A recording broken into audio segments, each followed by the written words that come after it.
मौजू है वो है पीजेंट्स एंड फार्मर्स। जैसे कि आप सबको पता है हम आज नया यूनिट शुरू करने जा रहे हैं, तो उसी पे हम बात करने जा रहे हैं। पीजेंट्स एंड फार्मर्स इसका टाइटल है। तो सबसे हमें पहले पता होना चाहिए टॉपिक के अंदर जाने से पहले कि पीजेंट्स हम किन को बोलते हैं, फार्मर्स हम किन को बोलते हैं। अक्सर तौर पर लोग आम लफ्ज़ों में इनको एक ही जैसा टर्म लेते हैं, एक ही जैसा कहते हैं कि एक ही है, लेकिन इनमें डिफरेंस है। अगर हम कश्मीरी में इनको नज़र डालेंगे तो फ़र्क वाज़ह दिखता है। कश्मीर में गो पीजेंट गो सनाफर युस बेक सुन ज़मीन लाग पे ज़मीन यह बेस लागुन पे ज़मीन लाग यह गो पीजेंट काश्तकार वन। फार्मर गो सह ज़मीन यह कुन सात ज़मीन पान ते लागान ज़मीन या कुन सात दी कंस लाग पे यह ज़मीन मालिक यह पान ते ज़मींदारस पे मे फार्मर तवे वन कि यह ज़मींदारी पान ते पे कर या यह कहीं दी लागन। पीजेंटस गो सिर्फ यह मजूरी यीज कर यह लागान या अत पे कर मजूरी, यह अमिस पन ज़मीन कह यथ कन एग्रीकल्चर लेबर। पीजेंट को एग्रीकल्चरस पे ज़राअतस पे मजूरी कर वोल, यह थोड़ा बहुत गरीबे तो बे समाजस मज हेयर आर्की समाजस मज लो रैंक हूँ नफर। ये पे पन ज़मीन कि वह लखन ज़मीनस पे या मजूरी कर अमिस ज़मींदारस नश या पे अम ज़मीन अम सा लागन यह कमाई दिवान, अमिस one peasant. On the other hand farmer also works on an agriculture. ये फार्मर जो है ये भी जिम्मेदारी का काम करता है, ये भी एग्रीकल्चर का काम करता है, लेकिन इसकी अपनी ज़मीन होती है, या इसका एग्रीकल्चर फार्म अपना होता है, या जिस ज़मीन पे काम करता है वो इसका अपना होता है। तो simply the main difference is peasant के पास अपना ज़मीन नहीं होता, ये मजदूरी का काम करता है, लेकिन एग्रीकल्चर काम ही करता है। और ये जो फार्मर होता है ये भी एग्रीकल्चर का ही, लेकिन इसके पास ज़मीन, यानी पहले वाले के पास ज़मीन नहीं होती अपनी, इसके पास ज़मीन होती है, और दोनों में मगर ये एग्रीकल्चर का ही काम करते हैं। तो आगे ये कहता है कि चूँकि पीजेंट्स एंड फार्मर्स की जो ये टॉपिक है, इस पे सबसे पहले इसने इंग्लैंड पे नज़र डाली है। जो इंग्लैंड है, इंग्लैंड की बात इन्हें की है। ये कहता है कि इंग्लैंड से ही कॉन्सेप्ट आया है। वहाँ पे सबसे पहले ओपन फील्ड और कॉमन लैंड होते थे। अगर हम लेट 18th सेंचुरी की बात करेंगे या अर्ली 19th सेंचुरी की बात करेंगे, जो इंग्लैंड का जो मुल्क है, वहाँ पे ओपन फील्ड्स और कॉमन लैंड्स होते हैं। तो हम देखेंगे ओपन फील्ड्स क्या है, कॉमन लैंड क्या है। ये कहता है जो इंग्लैंड का कंट्री साइड था, कंट्री साइड मीन्स जो भी किसी की गाँव या किसी शहर का जो बैरूनी इलाका होता है उसी को हम कंट्री साइड कहते हैं। ये कहते हैं वो उसमें बहुत सारी तब्दीलियाँ आई, एकदम उसमें तब्दीलियाँ आई। ये कहते हैं इससे पहले, यानी कि अर्ली 19th सेंचुरी से पहले क्या होता था, इंग्लैंड में ओपन फील्ड्स थे कंट्री साइड में। There were open fields in England in country side.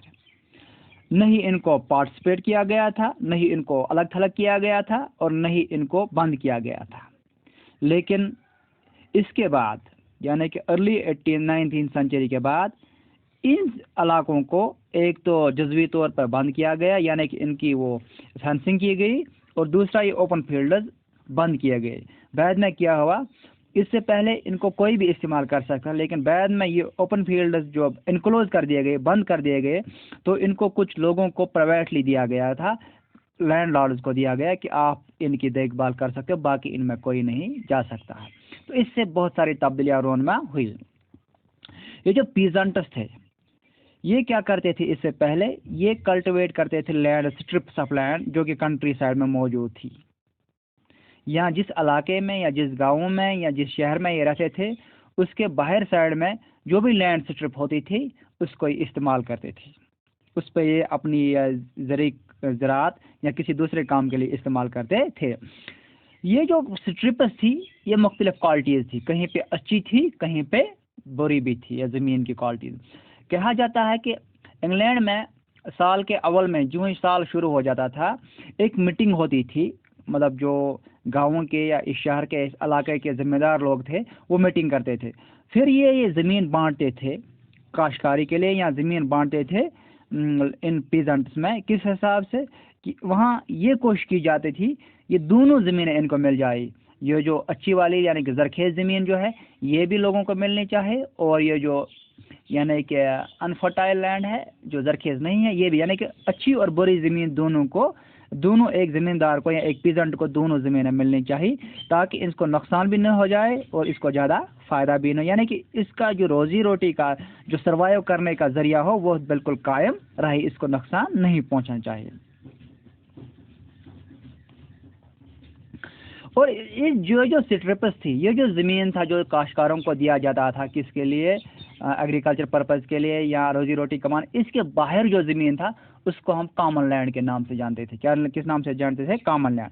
और ये कॉमन लैंड जो था ये हर एक की ज़मीन थी।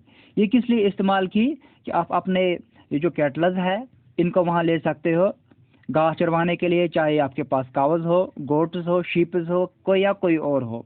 यहाँ आप वहाँ जा सकते, आप फ्रूट्स गैदर कर सकते, जो वहाँ वाइल्ड फ्रूट्स होते थे इन कॉमन लैंड्स में, या बाकी सारे फ्रूट्स वहाँ गैदर कर सकते थे, बरीज ला सकते हो, या बाकी सारे, या जो दरिया होंगे या बाकी सारे पॉन्ड्स, फिशिंग विशिंग सब वहाँ पर सब कोई, हर कोई जा सकता था, क्योंकि यहाँ फायरवुड के लिए, जो फायरवुड इनको ज़रूरत था, सब कुछ चीज़ें वहाँ से हर एक बंदा ला सकता था। किन में? कॉमन लैंड में। यानी ये कॉमन लैंड सबके लिए अवेलेबल थे, ये इसमें गरीब अमीर लैंड लॉर्ड वैंड लॉर्ड कुछ नहीं था, यानी ये कॉमन लैंड इंग्लैंड में सबके लिए अवेलेबल थे।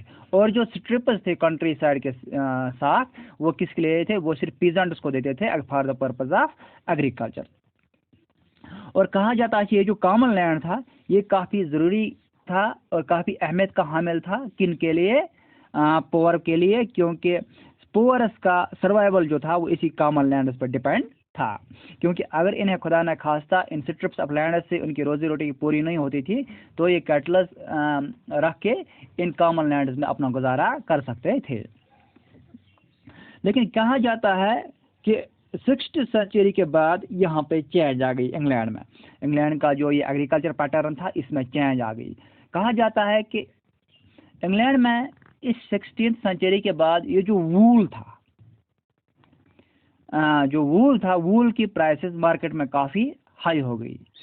तो उसके बाद क्या हुआ, ये जो पीजेंट्स का तरीकाकार था एग्रीकल्चर के लिए जो इस्तेमाल था, ये एग्रीकल्चर फार्मर्स जो थे इन्होंने सोचा कि अब जो वूल की फार्मर्स जो है वो बढ़ गई है मार्केट में, इसलिए इन्होंने क्या किया, इन्होंने ये फील्ड्स इनक्लोज किए, इन्होंने फील्ड्स पे काम करना बंद किया और ये फील्ड्स बंद कर दिए गए।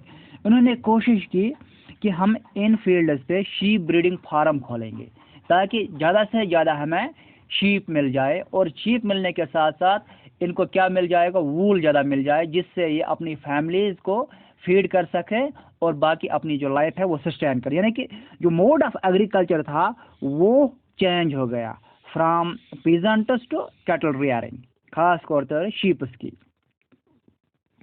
इससे क्या हुआ, ये जो कंसेप्ट ऑफ स्ट्रिप्स था, एग्रीकल्चर स्ट्रिप या कॉमन लैंड था, वो ख़त्म हो गया, क्योंकि कॉमन लैंड को इन्होंने किस में कन्वर्ट किया था, शीप ब्रीडिंग फार्मर्स में, या शीप पालने के लिए इन्होंने ये कॉमन लैंड कन्वर्ट किया।